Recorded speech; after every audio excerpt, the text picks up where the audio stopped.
छात्रों, नागरी एकेडमी में आपका स्वागत है। मैं बलजिंदर कौर। आज हम ग्रामश्री जो पाठ आपने सार और पढ़ा था उसके प्रश्नों का अभ्यास लेकर के हम उपस्थित हुए हैं। प्रश्न अभ्यास इस प्रकार से हैं। पहला प्रश्न, कवि ने गांव को हरता जन्मन क्यों कहा है? तो कवि ने गांव को हरता जन्मन यानी कि अपनी तरफ आकर्षित करने वाले की बात की जा रही है। हरता जन्मन इसलिए कहा है क्योंकि इसकी सुंदरता अत्यंत ही अनुपम है, सुंदर है।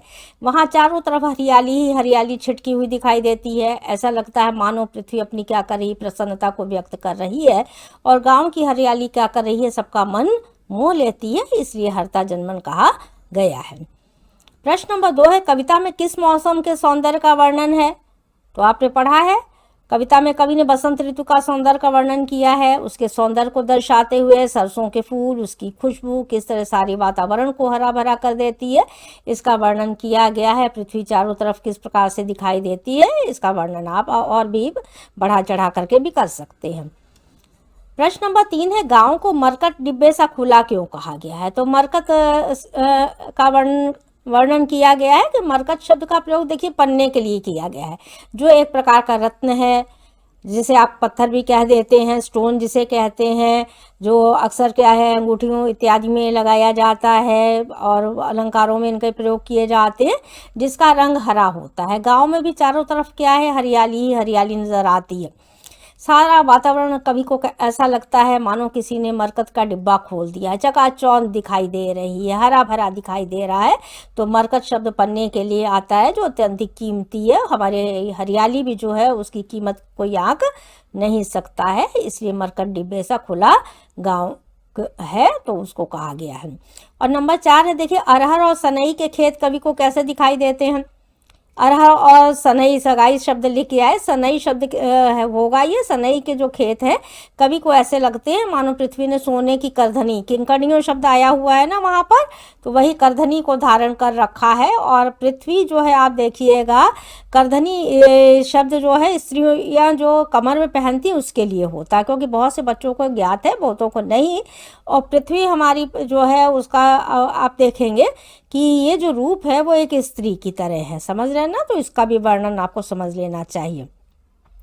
प्रश्न नंबर 5 है, भाव स्पष्ट कीजिए। बालू के सांपों से अंकित गंगा की सतरंगी रेती। और दूसरा ख वाला है, हसमुख हरियाली हिम आतप सुख से अलसाए से सोए। कवि को ऐसा लगता है गंगा की रेत पर जब सूरज का प्रकाश पड़ता है, उसका सतरंगी रंग सांप की तरह दिखाई देता है। टेढ़ी मेढ़ी लाइनें दिखाई देती हैं, क्योंकि सूर्य के प्रकाश में 7 रंग निहित होते हैं, इसलिए कवि को बालू की आकृति सर्प की तरह तथा सतरंगी दिखाई देती है उसके प्रकाश के कारण। और ख वाले का उत्तर इस प्रकार से कि देखिए जाड़े में आपको भी आलस आता है, जाड़े की धूप में हरियाली की शोभा देखते ही बनती है।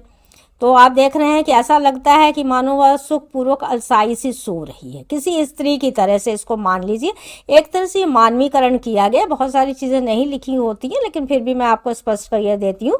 अर्थात भाव यह कि जाड़े की ऋतु में धूप अत्यंत ही सुखदायी महसूस होती है, और वो आराम की मुद्रा में मानो लेटी हुई दिखाई आलस के कारण दे रही है। प्रश्न नंबर 6 है, निम्न पंक्तियों में कौन सा अलंकार है? भाषा, अलंकार, इन चीज़ों को आपने पढ़ा है पैराग्राफ में। तो तिनकों के हरे हरे तन पर हिल हरित रुधिर है रहा झलक। तिनकों के हरे हरे तन पर, पंक्ति में देखिए हरे हरे शब्द 2 बार आया है, इसलिए पुनरुक्ति प्रकाश अलंकार है। तन पर शब्द में मानवीकरण, तन यानी शरीर पर, तो ये शरीर किसके लिए? आप स्त्रीलिंग शब्द अगर आ गया है या आप मानव के लिए इनका प्रयोग करते हैं, तो इसलिए हिल हरित में देखिए ह वर्ण की आवृत्ति होने से अनुप्रास अलंकार है। नंबर 7 है, इस कविता में जिस गांव का चित्रण हुआ है वह भारत के किस भाग में स्थित है या परिस्थित लिखा है? इस कविता में कवि ने जिस गांव का वर्णन किया है, आप देख रहे हैं सुमित्रानंद पंत कहाँ के रहने वाले हैं, वह उत्तराखंड के हैं। कहाँ का? अल्मोड़ा का वर्णन किया गया है, वह उत्तरी भारत में स्थित है, जहाँ खेती की प्रधानता है तथा महत्व है, हरियाली है, चारों तरफ का वातावरण है।